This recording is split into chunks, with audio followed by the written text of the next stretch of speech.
Betang Damang Singakengting di Desa Tumbangkorik merupakan salah satu betang tertua di Provinsi Kalimantan Tengah yang berusia lebih dari 100 tahun. Betang ini diperkirakan sudah berdiri sebelum Perjanjian Damai Tumbang Anoy 1894, yaitu Perjanjian Damai yang menghentikan kebiasaan berburu kepala antar suku Dayak. Betang tua ini tentunya memiliki banyak kisah dan sejarah yang menarik untuk dibahas, karena inilah bukti peradaban yang tersisa dari suku Dayak Utdanum. Betang Damang Singakengting ini didirikan oleh seorang pria bernama Damang Singakengting yang hidup di abad ke-19. Singakengting merupakan anak dari seorang bernama Hariwung. Singakengting adalah anak sulung dari 3 bersaudara, di mana adik-adiknya bernama Mangku Anum dan Sangdi. Dahulu Betang Damang Singakengting ini pernah diisukan sebagai lokasi diselenggarakannya perjanjian damai seluruh suku Dayak. Setidaknya ada 3 kandidat yang saat itu dipercayakan untuk menyelenggarakan perjanjian damai tersebut, yaitu Tamanggung Pangdung di Sungai Miri, Damang Batu di Sungai Kahayan, dan Damang Singakengting di Sungai Hamputuk. Namun untuk memudahkan akses perjalanan pihak pemerintah kolonial Belanda saat itu, dan juga kondisi air sungai yang sedang dalam dan deras, maka terpilihlah Damang Batu sebagai penyelenggara perdamaian. Setidaknya itulah isunya. Saat perjanjian damai Tumbang Anoy, Damang Singakengting ini juga turut membantu Damang Batu mempersiapkan persediaan makanan untuk para peserta rapat tersebut.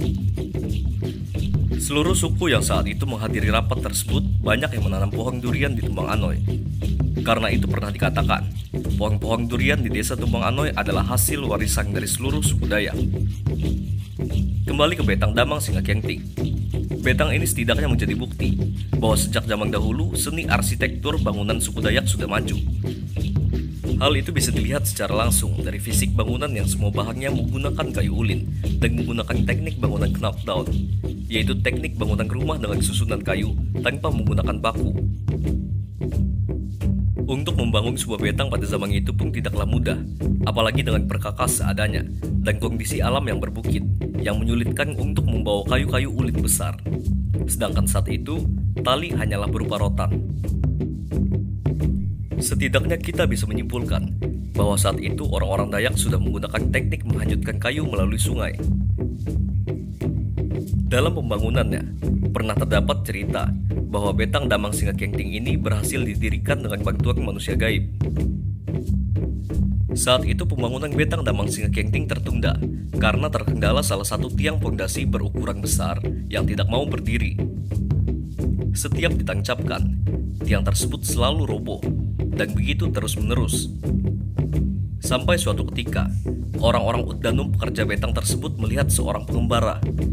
Para pekerja bangunan betang itu memanggil pengembara yang sedang lewat tersebut dan memaksanya untuk ikut mendirikan tiang pondasi yang selalu roboh.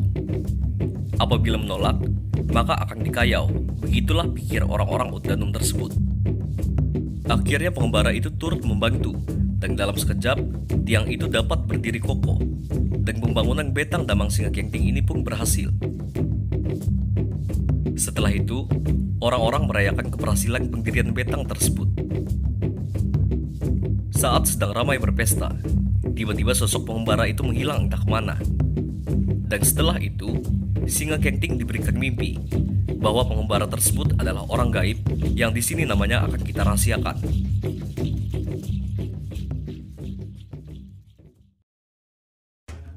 Setelah itu ada pula cerita tentang seorang budak yang berhasil kabur dengan menggali terowongan bawah tanah.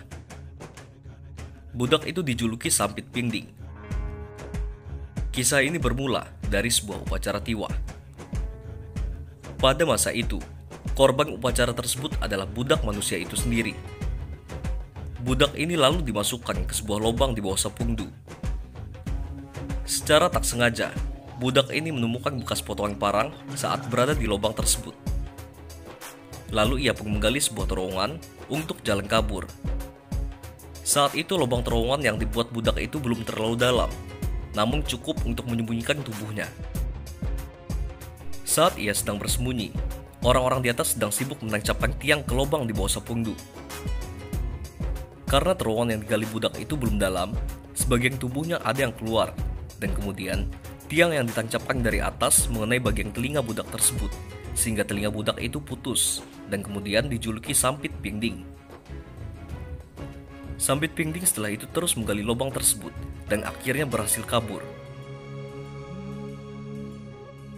Kemudian ada pula cerita tentang sebuah kayu bernama Inai Bawin. Ceritanya bermula saat Damang Singa Kengting sedang menjala. Saat di dalam air, jalannya bergetar kuat seakan-akan ia mendapatkan tangkapan besar. Namun saat jala diangkat, ia tidak mendapatkan apapun kecuali sepotong kayu. Ia pun melemparkan kayu itu dan kembali menjala. Kemudian, jala itu bergetar kuat lagi dan Damang Singa Kengting bergegas mengangkatnya kembali. Namun yang ia dapatkan hanyalah sepotong kayu yang baru saja ia buang. Ia pun membuang kembali kayu itu dan kembali menjala. Namun kejadian itu terulang lagi. Jala yang bergetar kuat itu ternyata hanya berisi sebuah kayu. Damang Singa Kengting pun akhirnya pulang membawa kayu tersebut. Malamnya, Damang Singa Kengting diberikan mimpi bahwa kayu itu adalah jelmaan dari sosok gaib yang bernama Inai Bawin yang menjaga mereka dari serangan musuh.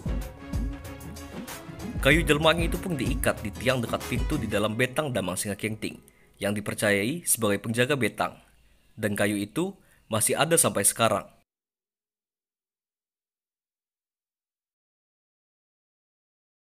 Gua merasa kasihan juga dengan betang. Ya, aku bilang kalau aku ini ada punya duit, ya, aku pelihara betang. Karena di situ itu dianggap bisa jadi sumber juga, sumber pendapatan.